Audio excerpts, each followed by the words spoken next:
শোয়েব আখতার থেকে শাহিদ আফ্রিদি কে ছিলেন না আইপিএল এর শুরুতে। বিশ্বের প্রথম ফ্র্যাঞ্চাইজি লিগটির প্রথম আসরটি ছিল সোনায় মোড়ানো। ক্রিকেট দুনিয়ার সব তারাদের সঙ্গে এক হয়ে খেলেছিলেন ভারতীয় ক্রিকেটাররা। ছিল না কোনো বাধা বিপত্তি রেষারেষি। তবে 2008 সালে মুম্বাইয়ের এক জঙ্গি হামলায় অবসান ঘটে সেই সোনালী অধ্যায়ের। আইপিএলে নিষিদ্ধ হন পাকিস্তানি ক্রিকেটাররা। এরপর আর কখনো পাকিস্তানি ক্রিকেটারদের আইপিএলে খেলতে দেখা যায়নি। তবে দীর্ঘ 18 বছর পর সেই শিকল ভাঙতে যাচ্ছেন মোহাম্মদ আমির। স্বপ্ন দেখছেন, দেখাচ্ছেন আইপিএল খেলার। দি ইন্ডিয়ান এক্সপ্রেসের এক সংবাদের শিরোনাম হয়েছেন পাকিস্তানের সাবেক এই ক্রিকেটার, যেখানে দাবি করা হচ্ছে 2026 সালের আসরটি খেলার জন্য প্রস্তুতি নিচ্ছেন আমির। কিন্তু আইপিএলে তো পাকিস্তানিরা নিষিদ্ধ, তবে কি করে তিনি খেলার স্বপ্ন দেখছেন?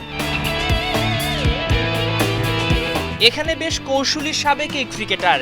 স্ত্রী নার্জিস ইংল্যান্ডের নাগরিক। খুব শীঘ্রই আমিরও ইউকের পাসপোর্ট পেতে যাচ্ছেন, যা পেলে তিনি দ্বি নাগরিকত্ব পাবেন। ফলে খুলে যাবে আইপিএলে খেলার মৌকা।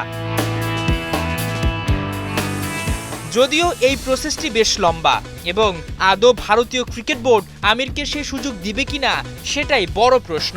কারণ একদিকে ক্রিকেটে আমিরের কালো অধ্যায়, অন্যদিকে তিনি জন্মসূত্রে পাকিস্তানি নাগরিক।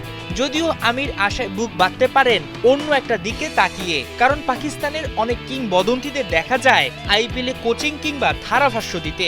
এখন দেখার পালা শেষ পর্যন্ত আমিরের আইপিএল খেলার স্বাদ মেটে কিনা।